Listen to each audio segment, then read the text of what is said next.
He's back, everybody. Junkie Radio, one of our favorites. Kevin Lee, the Motown Phenom. K. Lee, we call him a lot of stuff. He was our brother, man. This guy used to come to the studio a lot back in the day. Now he's Yep. in Florida. It's great to see you, Kevin. How are you? Yeah, it's good to see you. Good back to be here. Feel like the Yeah. old me again. We're getting back to it. Is it all? Is the old you gonna come back to Vegas at all, or is Florida home for now? Yeah, that's funny. I was just talking to Goes about that.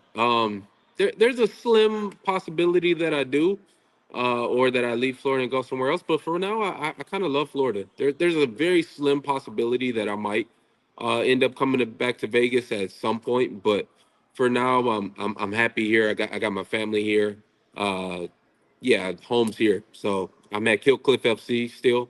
I've been back at training for almost a month now. I'm getting in shape, and yeah, I'm kind of liking where I'm at.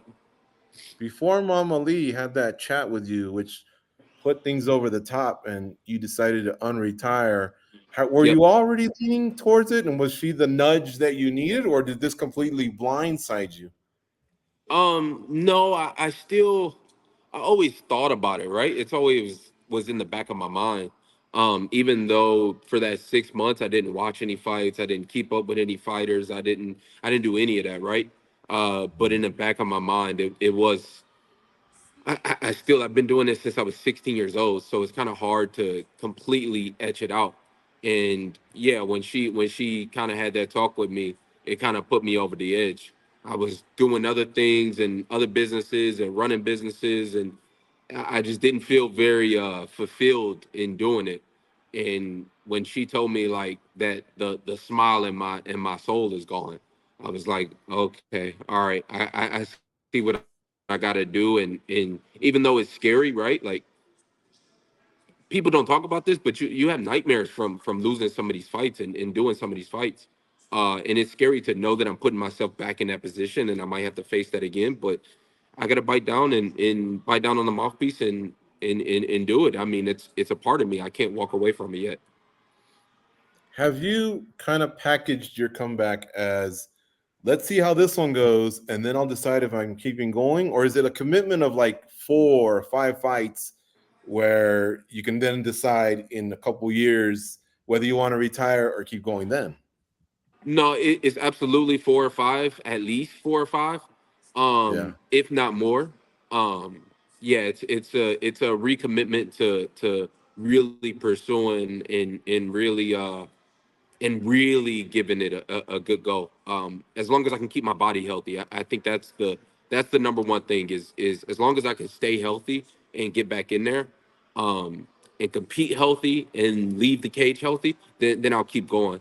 Um, I never should have took that last fight with a torn ACL. I walked around for almost a year and a half with a completely torn ACL, and looking back on it, that was just it was stupid. It was ego. It was a lot of pride, um, and I won't make those mistakes no more.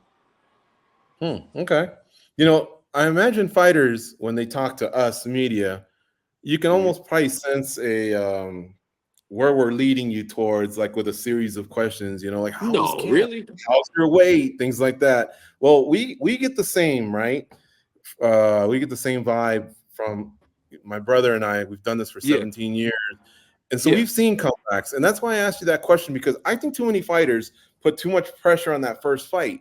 If, all right, yeah, I'm going to come back, and then it doesn't go well. And then, like you said, the highs are the greatest and the lows are really low. So, like, yeah, even like what Henry Cejudo was going through the other day, I hope he doesn't quit, because even though he's 37, dude, he didn't yeah, do bad against Marab. I'd like to see him do a few more fights, but he's so focused on the gold medal, the 2 titles that I've won, and losing, yeah, it really crushes his soul. I wish I could talk to the guy. Same thing to yeah, you. Like, I like hearing that you might come back for 5, because what if you did lose this one, but then you won the next 4? 4-1 is pretty damn good at the highest levels. yeah, And I'm glad to hear that. I was also glad to hear that 155 is where you're headed, because that's where yeah, you were the monster that we knew. Goes and I don't have to jump in that sauna with you, so we don't have to do the suffering. I get yeah, that part. All I see is, when I see results, I'm like, where do the results come from? And that's where you yeah. were a beast. So Yeah, yeah. I think there's a lot of potential. There's a lot of things that I can make happen at 155. Uh, in 170 was I tried it, And honestly, it didn't agree well with my body. You know, I had to bulk up a lot. I had to eat a lot just to even keep that weight on. And I think that might have contributed to some of the injuries too. On top of it, you know, I'm carrying around a different weight, Yeah. and I think that kind of, you know, it doesn't help when you're trying to recover your joints, right? The last time I fought at 155 was against Charles Oliveira, and that's the fight that tore my knees apart. And I'm just trying to get back to that place. You know, I think it's a lot of things kind of all leading up into one, but I really haven't felt like myself since then, since 2020, and I'm hoping that me coming back and fighting is gonna get me back to there. I'm not really focused on, like you said, you win one fight. Okay, now I want to fight for a title, or now I want to fight top five, or now I want to do this or do that. I'm not really focused on that. I'm really just focused on really achieving my true potential as a person and as a human being, and I think fighting is a great tool to be able to do that. I don't see anything else out in this world that can really teach me as much about myself as I have learned through fighting. uh sure, I can make money doing other things or what have you, but fighting just teaches me too much, and it does too much for me that I just want to keep pursuing it and be the best that I can be, not even necessarily be champ or worry about the wins and losses anymore. In MMA, who hasn't lost, right? Like who's walking around here undefeated? And if they are walking around here undefeated, they ain't fought nobody. So I'm not so much focused on the wins and the losses anymore. Hey Kevin, one as happy as we are that you're back and that you're going to be fighting again, were there Hmm. some positives to retirement? Were there things that just kind of maybe helped cleanse the soul, help the body? Were there any positives with it? Yeah, the positive was really figuring out what I didn't want to do, if that makes sense. Like it's almost like now I know what, you know, sometimes when you fight for so long, and I've been doing this, I've been in the UFC for 10 years. um when you do it for so long, you're just like, man, maybe there's something else out there, like that I just shouldn't spend all my time into a gym. Maybe there's something that I'm missing.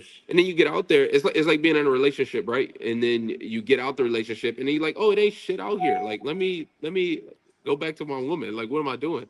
um it almost feel like that, you know. It make me love her a little bit more. I'm like, okay, all right, I can actually truly appreciate this now.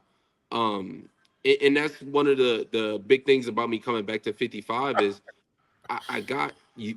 I was doing it for so long and doing these tough weight cuts that I just got over doing the weight cut. Like, I was sick of it. And I almost kind of became a little baby about it. I became a little bitch about having to cut the weight. And now I'm not dreading it. Like, now I know that that's what I need to do. If I need to lose the weight, if I need to sit in the sauna for however long, I know George ain't gonna be in there with me, but we'll do what we got to do and get it done. You know? You know what? To be fair, one time he did go in the sauna. We had to do an interview in the sauna. And I Yeah. remember we were both hating it, but because we were sweating so much, I had to hold the camera like this with two hands to keep it Yep. steady. But the sweat went in my eyes, so I was blinded for like half of the interview. So I don't Yep. even know what happened to him, but I remember he did go in there. Were we in there for like 10 minutes or something like that, George? Yeah, we did an off guard interview where we basically interview fighters anywhere, we see them, Yeah. and he wanted to do it in the sauna. I forgot his name. What was his name? This Was it Yeah, Max so I spoke Rashkoff to. that did it it? was Max Rashkoff. You and him used to have some Oh, great okay. rounds, Yeah. man. Yeah, Yeah, I know Max. yeah. He was Yeah. getting ready to do a fight, and we just thought, you know what, that'd be unique. And I guess we thought we'll get it done in 3, but once you're in there, I don't man, know. 3 feels like a half hour.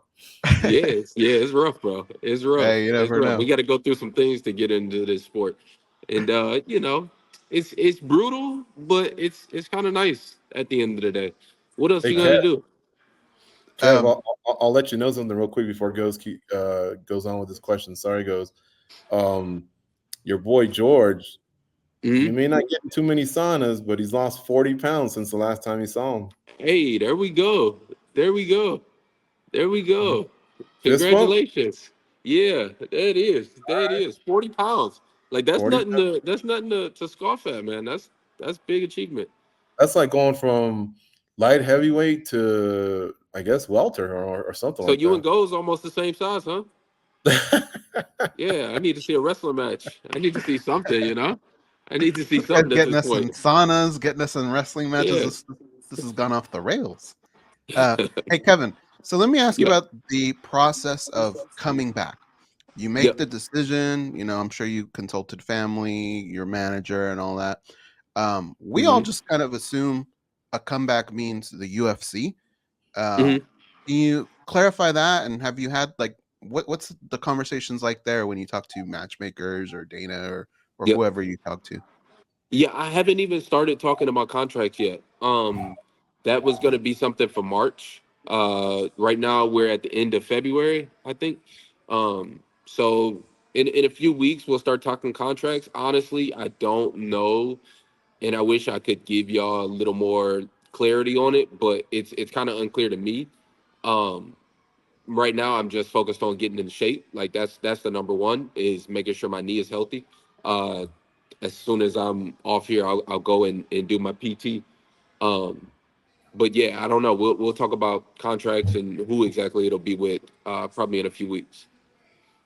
Is it safe to say that it's definitely MMA because there's just Oh so yeah, many options out there now with some of the boxing that's been going on, yeah. the BKFC, You karate know, combat. There's so many options that like are yeah. we certain it's MMA? MMA? It's definitely gonna be MMA, but I will. I have been looking at that little bare knuckle MMA. I've been seeing that going around a little bit. Hmm. That seems kind of interesting. If I was to have some conversations and maybe we can get something done. I don't know. I don't know exactly where we're looking at right now. It's gonna be what makes the most amount of sense. Right now, I'm targeting summer return, so late June, early July, something like that for the first fight. And where that'll be, I don't know yet. Kevin, back in the day, it hmm didn't matter where you were ranked. We just kind of felt like I'm saying me and George and a lot of fans as well. hmm When you looked at Habib and his game and you tried to hmm figure out who's gonna beat this guy, we would always point to you because we just kind of felt like you had the tools to do it. No matter where hmm you were at in your career, you kind of just had it. No, he's hmm gone now, but Islam has taken his place, and it's kind of a similar skill set. Have hmm you ever kind of thought about that? Like when you're thinking about coming back and all that, is that like where you look right at the top? Can I compete with those guys, or do you just take it fight by fight? Like how do you look at the situation? I see what you're saying. Yeah, I definitely look at the top and ask myself, can I still compete with them? Um, and there's no doubt in my mind. Like it's a little different when you are an athlete in it, right? Like we see these guys on a day to day basis. I'm at Killcliff where everybody comes through here, right? If you're, it doesn't matter who you are really. If you're at a different gym, pretty much everybody kind of at some point or another comes through here. So I either see guys who train directly with somebody, or I see the guy himself. And yeah, there's no doubt in my mind, especially at 155. There's not many guys that I can't compete with and beat.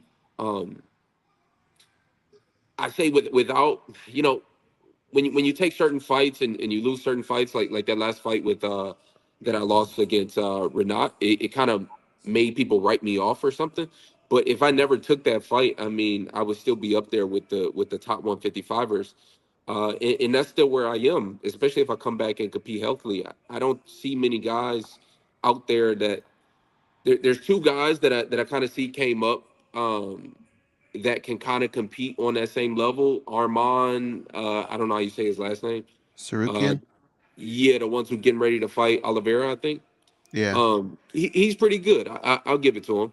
And then the other guy that he fought against, Gamrot, they both have a very good style to match up um, with some of us that have already been through the ranks, right? I consider myself, I'm kind of already a vet at this point, right? I've got 18, 19 UFC fights. So I I can see them kind of competing at the top two, but besides those two guys, there's not many other guys at 155 I wouldn't, I would be like, oh, I can't compete against this guy. Kevin, for a moment, my connection zapped out. So I just want to make sure I heard the part about tackling contracts. When you retired, Yeah, did you submit paperwork yeah. and were you free of it, or have they frozen your contract so that if you did come back, you belong to the UFC? Do you know that See, part? that's the question, and honestly, I haven't even gone back and looked at it. I did submit. There's certain paperwork that you have to go through when you retire. So I Hmm. did complete all that paperwork, but I don't necessarily know what that means for my standing contract that I had. That part I would have to go back and have my lawyers look over and read the contracts and explain it to me. Sometimes, yeah, I can't even make heads or tails of it. Sometimes I have to have somebody else explain it to me. Is that what you want, or did the bare knuckle MMA intrigue you so much that you're hoping that's not the case? What does Kevin Lee want? That's a good question. I don't know. We'll see. I want the world, Chico, the world and everything in it. So, yeah, whatever. I don't know. That's a good question. Are you I don't driven know. by money at this point, or being identified as one of the best lightweights in the world? Um, Money is a driver. Money is a Okay. driver. Competition is a driver. Those are my two drivers. Not necessarily. Y'all know me. I never really been one to chase the accolades or the fame or anybody to recognize me as this or that. Honestly, I kind of like not being recognized more than anything. Um, but the money's nice. Yeah, you got to have money in this world, right? So, uh, yeah, money's nice. And a lot of people are. I remember I did an interview just maybe like a week ago, and a guy asked me, he's like, "Oh, are you coming back just for the money, or because you need the money or whatever?" Even if that was true, then anybody who's a real man in this world knows when when you fighting when you doing something for the money, that makes you super duper dangerous, super dangerous. So anybody who's looking to fight me and say I'm only doing it for the money, well then you better have your fucking hands up. Hmm. Would you ever like to mix it up with Ferguson again? You guys had a Yeah, really yeah, fun fight and yeah, history. You know what I mean? Is that yeah, something like I know a lot of fighters want to get one back when they've dropped the fight, and I'm wondering if yeah, you qualify and if he's one of the ones you would want to mix it up with first. I guess. yeah. That should have been the fight instead of the Hinat fight. Um, I just was unable to go down to 55 at the time because my knee was in such bad shape. I couldn't work out the way I used to be able to lose the weight. But that should have been the fight that I came back to. So yeah, that fight still that fight still interests me. That'd be a good fight. Yeah, there's no doubt. Are you at your crib right now, or where are you at? I'm at Killcliff.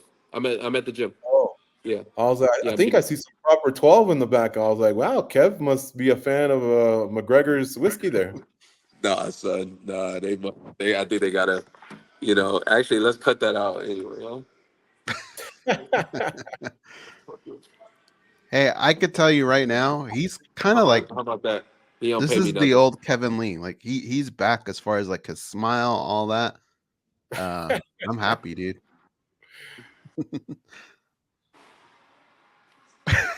They do have a lot. What's Straight that right savage there? coffee. How about that? How Savage about that? Savage. coffee. That's a better Yeah, setup. you There sip we go. that. You're a coffee guy. Is that your The is that coffee. I'm a coffee guy. I'm a coffee guy now. Yeah. Yeah. No drugs, no weed, no alcohol. Just straight caffeine these days. Nice. you still got a Benz? No, no. I'm a Tesla these days. Yeah, Tesla. I love them. I got a few of them. I love them. Shout out to Hmm. Elon Musk. Elon, holla at Nice. me. Let's see if we can How do many something. miles can you get on one charge? That's the part that always concerns me. You always hear about not.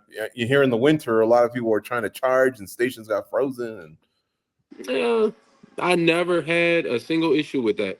I drove it all the way from Vegas to Montreal when I first got it, because I was training it up in TriStar, and even up in Montreal, not a problem. Yeah, I drove it across the country. And yeah, it's my favorite thing in the world is those cars. Mm-hmm. All right. Well, hey, we're excited that you made the decision to unretire. You're only 31. You have a ton of experience. The knees are addressed, or can you say they're 100% or will be Right. 100% next time you They compete? will be 100%. You know, right now I'm 5 months out from surgery. I won't get cleared until 9 months, so I still got about.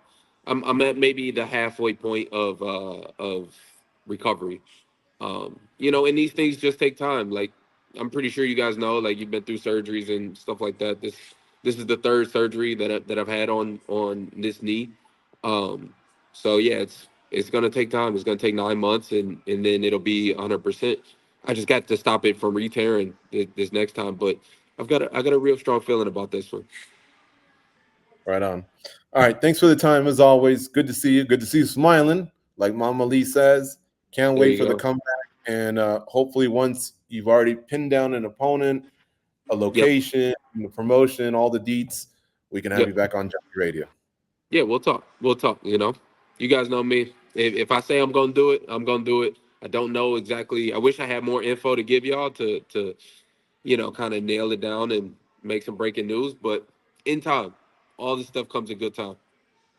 Good stuff. All right. Thank you, man. Take care. All right, boys, take it easy.